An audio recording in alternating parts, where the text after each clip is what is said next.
Korban arisan bodong di kota Solo, Jawa Tengah menggeruduk acara pernikahan terduga pelaku penggelapan uang arisan. Mereka menuntut agar pelaku segera mengembalikan uang para korban.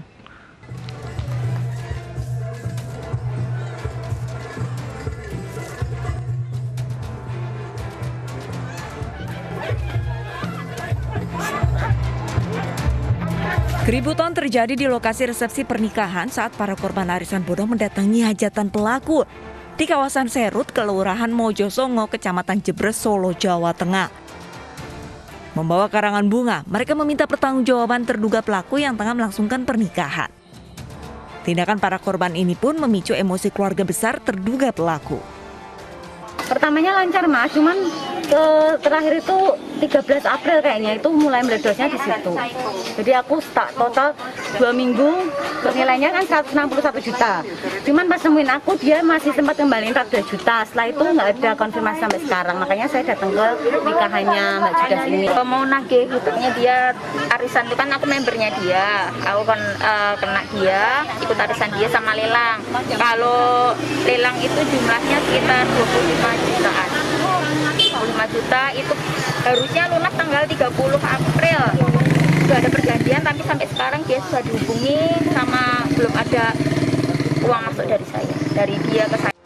Para korban arisan bodong ini mengaku tertipu oleh pelaku yang bermodus lelang arisan daring dengan jumlah kerugian bervariasi hingga ratusan juta rupiah. Dari Solo, Jawa Tengah, Septiantoro, Ainis melaporkan.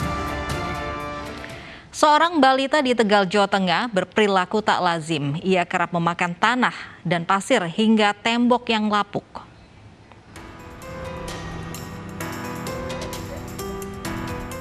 VR, balita 3 tahun dari pasangan Carmo dan Umrotun, warga Tegal, Jawa Tengah, kerap berperilaku aneh.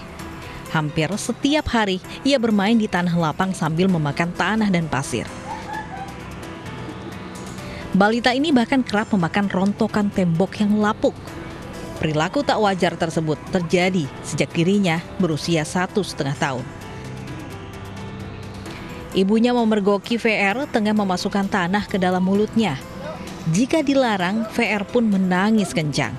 Walau kadang VR mengeluhkan sakit perut setelah memakan pasir. Ya dilarang terus lah. Seharian dilarang terus, tapi anaknya nangis kalau dilarang gitu. Sudah diperiksakan ke dokter? Belum, belum pernah. Kenapa Bu? Ya nggak punya uang. Keluarga VR saat ini tinggal di rumah peninggalan kakeknya yang kondisinya tak layak huni. Sementara ayah VR sehari-hari bekerja sebagai tukang servis elektronik. Sementara bantuan sosial dari pemerintah tak pernah mereka dapatkan. Dari Tegal, Jawa Tengah, Yunibar, Ainus melaporkan. Dan untuk mengetahui dampak dari gangguan makan pada anak Pika, kita langsung tanyakan ada dokter spesialis anak, Dr. Abdullah Reza atau Dr. Abres. Halo Dr. Abres, selamat siang. Halo, selamat siang. Assalamualaikum. Waalaikumsalam warahmatullahi wabarakatuh. Nah, dokter, ini gejala gangguan makan Pika ini apakah juga sering ditemui dari pasien anak-anak? Oke, terima kasih. Gejala Pika ini sebenarnya ditemukan bervariasi antara 10 sampai 80% jika dibandingkan dengan anak-anak di daerah tertentu, gitu. Baik, artinya tidak. Apakah gejala Pika ini termasuk dari perkembangan saat memang anak-anak ini mulai memakan sesuatu? Oke, gejala Pika ini kalau kita menilik dari yang tadi diberitakan di Tegal ya, itu yang mengambil peranan paling utama adalah bagaimana pola makan yang diterapkan oleh orang tua. Nah, ya tadi yang seperti yang kita lihat dari yang di Tegal itu, kita harus mencurigai bahwa di situ ada penelantaran dari orang tua, baik disengaja ataupun tidak, di mana dibiarkan saja melakukan hal-hal yang tidak baik dan tidak membiasakan yang baik. Lalu yang kedua, kita juga harus mengetahui apakah ada secara internal anaknya kelainan mental, baik itu autisme ataupun disabilitas intelektual atau kita kadang-kadang suka menyebut retardasi mental. Dan yang terakhir adalah kita harus mengevaluasi secara spesifik apakah ada gangguan nutrisi pada anak ini. baik dari segi status gizinya ataupun dia ada gangguan malnutrisi atau kekurangan gizi dari mikronutrien seperti zinc ataupun besi, yang dimana kalau memang ada kekurangan dari zinc dan besi ini memiliki pika yang serupa dengan yang ditampilkan pada berita sebelumnya. Baik, artinya memang banyak faktor ketika memang ini anak-anak mengalami gejala pika. Salah satunya ada penelantaran, begitu yang dilakukan kadang orang tua. Nah, kemudian apa yang harus dilakukan orang tua saat melihat anak-anak begitu memakan sesuatu yang tidak bernilai gizi?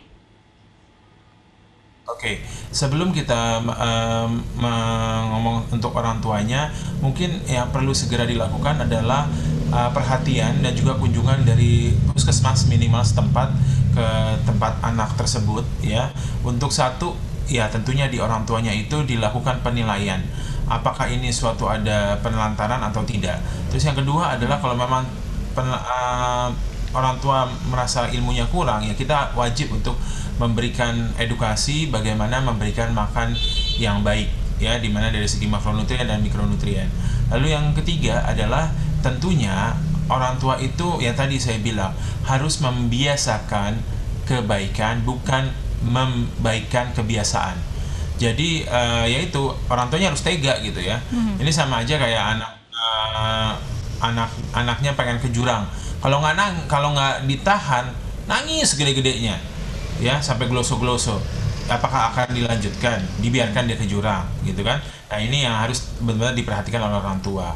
Terus sekali lagi, karena ini kan sudah cukup lama dilakukannya, kita harus memastikan dia tidak ada efek samping yang ditimbulkan, dan juga kita harus menilai nutrisi dari anaknya. Dan terakhir adalah menilai dari mental anaknya, karena semua faktor harus segera kita perbaiki. Baik, apakah bisa begitu pengalihan makanan ketika memang anak-anak ini memangnya contohnya suka makan pasir begitu, kita apa yang harus dilakukan orang tua begitu? Apakah mengganti kebiasaan gangguan makan ini? Wajib diganti, ya. Dan manusia secara umum bukan hanya anak, dia akan makan apapun kalau dia lapar. Jadi alangkah baiknya 2 jam sebelum jadwal makan yang nanti ditentukan, anak-anak itu dipuasakan. Terus yang kedua, harus dibiasakan dia makan yang mengandung karbohidrat, protein, dan juga lemak, ya. Itu harus dibiasakan, ya. Saya rasa kalau melihat kalau dikatakan dia tidak memiliki makan, saya rasa dengan makan nasi dengan telur saja itu saya rasa sudah cukup gitu ya. Dan itu harus memang tega, ibunya harus menarik, jangan sampai anaknya makan dan membantu atau mengintroduksikan makanan-makanan yang sehat seperti itu. Baik, seperti contohnya yang di Tegal, Jawa Tengah ini memang juga sering ditemui juga begitu gangguan pika ini kepada masyarakat menengah ke bawah begitu. Ketika memang orang tuanya tidak apa-apa begitu, selama 1,5 tahun anaknya ini kebiasaan makan pasir begitu, tidak ada gangguan, tidak ada gejala.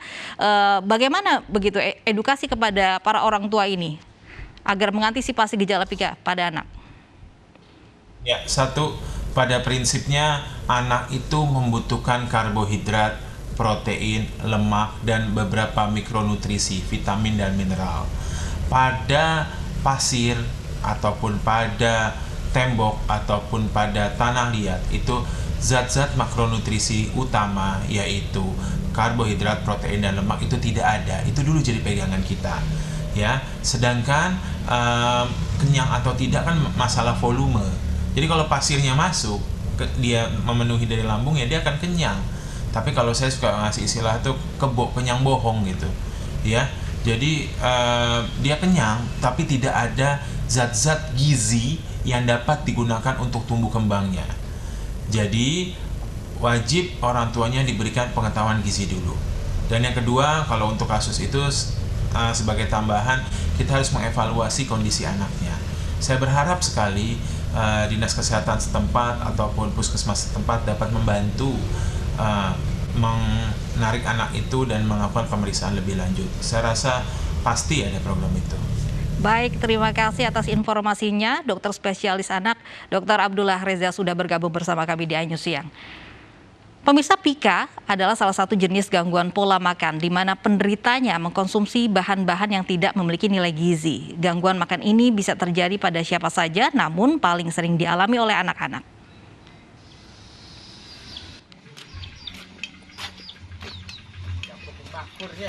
Salah satu kasus gangguan makan PIKA dialami oleh balita di Desa Tulung Agung, Kecamatan Kertasemaya, Indramayu, Jawa Barat. Balita berusia 3 tahun ini memiliki kebiasaan aneh, yaitu memakan batu bata yang didapat dari sekitar rumahnya. Kebiasaan ini pertama kali muncul saat sang ibu sibuk memasak di dapur dan tak bisa mengawasi sang anak sepenuhnya. Sang ibu sudah berusaha melarang kebiasaan aneh anaknya, namun sang anak selalu menangis saat batu bata yang tengah dimakannya diambil. Awalnya tuh di dalam makan pasir, di apa? Nggak boleh nangis gitu. Lama-lama di luar makan batu bata ganti.